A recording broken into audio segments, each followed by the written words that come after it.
ये मर्दानगी को time duration से क्यों जोड़ दिया गया है? भगवान जाने, साइज, टाइम, स्टैमिना, अरे बाप रे बाप। ऐसे किसी के कान के साइज पर डिसाइड कर देते हैं ये बहुत बड़ा मर्द है इसके कान बड़े हैं, ऐसे थोड़ी होता है।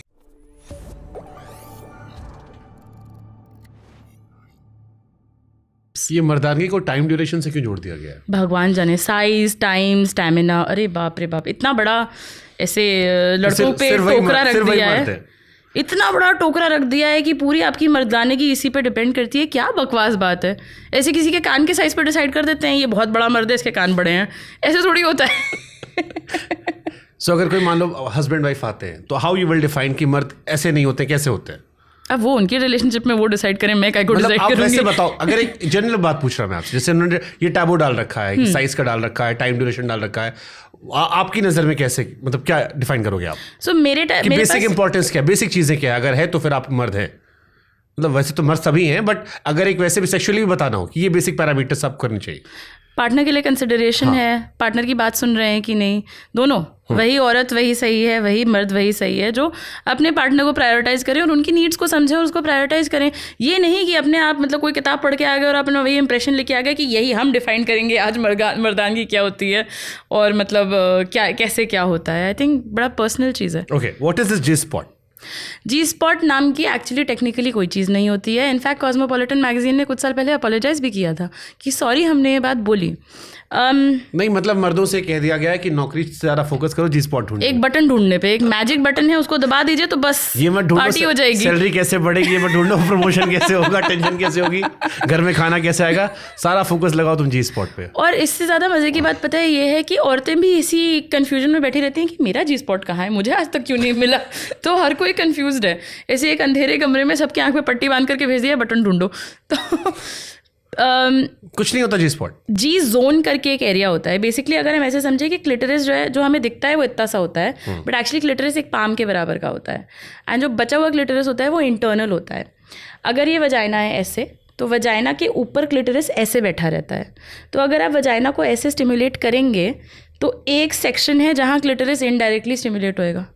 जैसे अगर आपने किसी के पैर पे रजाई रख दी और आपने रजाई के ऊपर से छुआ तो उनको सेंसेशन तो फील होएगा ही ना।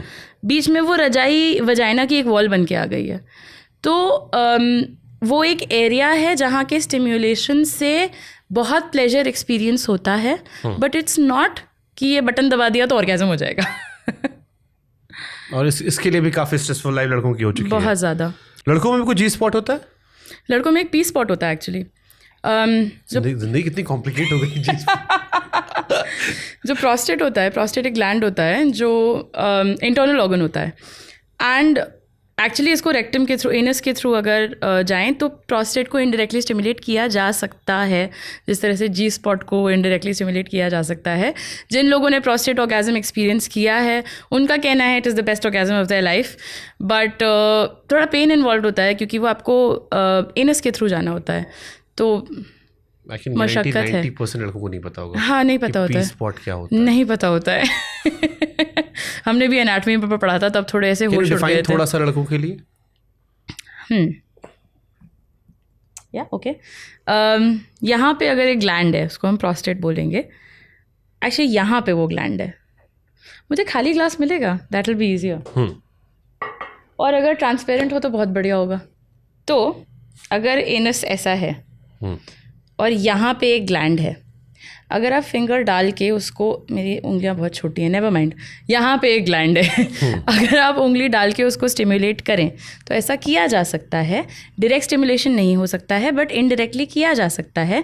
एंड इस इनडायरेक्ट स्टिमुलेशन से जो आगे की ग्लैंड है, प्रोस्टेट का काम होता है कि जो सीमेन के कंपोनेंट्स होते हैं उसमें से एक फ्लूइड प्रोस्टेट बनाता है। तो उसका ऑर्गेज़म और एजैकुलेशन के जो पाथवे में उसका इन्वॉल्वमेंट बहुत ज़्यादा होता है। तो आप बेसिकली डायरेक्ट टू सोर्स जाके ऐसे हेलो कर रहे हैं एज अपोज टू कि एंड प्रोडक्ट क्या है वहाँ तक आ रहे हैं। ओके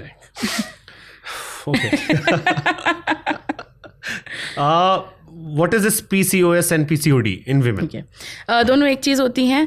काफ़ी लोगों को ये मिसकंसेप्शन है PCOS PCOD अलग चीज़ होती है। Is the exact same thing. जब मेरी मम्मी मेडिकल कॉलेज में थी तो इसको स्टीव लेवेंथॉल सिंड्रोम बोलते, स्टाइन लेवेंथॉल। मैं जब मेडिकल कॉलेज में आई इसको PCOD बोला गया, अब इसको PCOS बोलते हैं। जैसे जैसे हम डिजीज़ को समझ रहे हैं नाम बदलता जा रहा है। बेसिकली क्या होता है कि आपके ओवरीज को हर महीने एक हार्मोन का सर्ज आता है जिससे वो एक अंडे को निकालते हैं, लिटरली एक थप्पड़ मार के बाहर निकालते हैं उसको। पर PCOS में हार्मोन सही से नहीं आ पाते हैं, डिसरेगुलेशन हो जाता है, जिसकी वजह से वो थप्पड़ तक का गुस्सा नहीं पहुंच पाता है ओवरी में। ओवरी ओवरऑल गुस्सा रहती है पर वो एक पीक गुस्सा नहीं आता है, ऐसे समझ लीजिए। ये LH सर्ज एक हार्मोन की आनी चाहिए, that doesn't happen, and overall hormonal dysregulation हमेशा बना रहता है, जिसकी वजह से बहुत सारे इश्यूज हो सकते हैं। टेस्टोस्टेरोन बढ़ जाता है तो सर के बाल गिरने लगते हैं, शरीर में बाल बढ़ जाते हैं, मेंस्ट्रुअल इरेगुलरिटीज़ हो जाते हैं, पीरियड ऊपर नीचे हो जाते हैं, वेट गेन बहुत ईजी हो जाता है, वेट लॉस बहुत मुश्किल हो जाता है, और बहुत सारी भतेड़ी हार्मोनल लोचेबाजी हो जाती है बेसिकली। किसी ने कहीं मैंने सुना कि अगर 3-4 लड़कियां साथ रहती हैं तो उनके पीरियड्स के डेट भी आसपास आते हैं। स्टेटिस्टिकली ऐसा हमेशा होगा। ये ऐसा नहीं है कि हवा में हार्मोन जोड़ के दूसरे के पास पहुंच गए और फिर ऐसे आपको इन्फ्लुएंस कर दिया। ये इसको मैक्लिंटॉक इफेक्ट बोलते हैं। जिस साइंटिस्ट ने ये प्रपोज किया था उन्होंने अपने आप ही डिबंक किया था ऐसे बाद में कि ऐसा नहीं होता है। आप कोई भी कैलेंडर लगा के 4 लोगों को मैच करा दीजिए, कभी ना कभी आई डोंट नो कुछ लोगों की छुट्टियां अलाइन कर जाएंगी। Statistically it is going to happen invariably कि आपका कभी ना कभी डेट अलाइन करे, और यही होता है। हार्मोन जैसे हवा से जाके कोई टेलीपैथी नहीं करते साथ रहने लगे तो चेंज हो गया ना। मेरी मेरी बेस्ट फ्रेंड जर्मनी में रहती है, हमारा पीरियड आज भी सिंक्ड है। कहाँ से मेरे हार्मोन्स वहाँ पहुँच रहे हैं? एक बार कभी कैलेंडर मैच कर गया, आज तक वही चल रहा है। बट जिनकी डेट में डिफरेंसेस आता है हर महीने अलग अलग, उनको कोई चेकअप कराना चाहिए। सो अगर आपका पीरियड हर 21 to 35 डेज के गैप में आ रहा है, दिस इज़ नॉर्मल। अगर 21 डेज से कम में आ रहा है, 35 डेज से ज़्यादा लग रहे हैं, दिस इज़ अब नॉर्मल।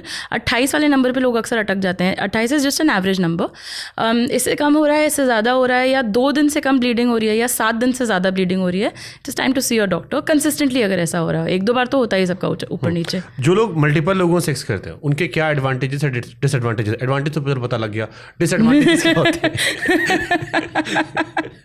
डिसएडवांटेज ये होते हैं मेरे ख्याल से किसी भी सेक्सुअल एक्सपोजर में एक इनहेरेंट रिस्क होता है कि आपको सेक्सुअली ट्रांसमिटेड इन्फेक्शंस हो सकते हैं। आप कितना भी परफेक्टली क्यों ना कर लें, कॉन्डम यूज़ कर लें, आप post exposure prophylaxis, pre exposure prophylaxis सब ले रहे हैं, फिर भी एक रिस्क तो होता है कि इन्फेक्शन हो सकता है। ज़्यादा होता है लड़कों में लड़कियों में? सबको होता है। लड़कियों के साथ प्रॉब्लम ये होती है कि लड़कियों के सिम्टम्स अक्सर साइलेंट रहते हैं, और एक्चुअली सबके सिम्टम्स साइलेंट रहते हैं, बट लड़कियों में अंदर ही अंदर बहुत झमेला हो जाएगा और पता भी नहीं चलेगा, और जब सिवियर इशू हो जाएंगे तब पता चलेगा।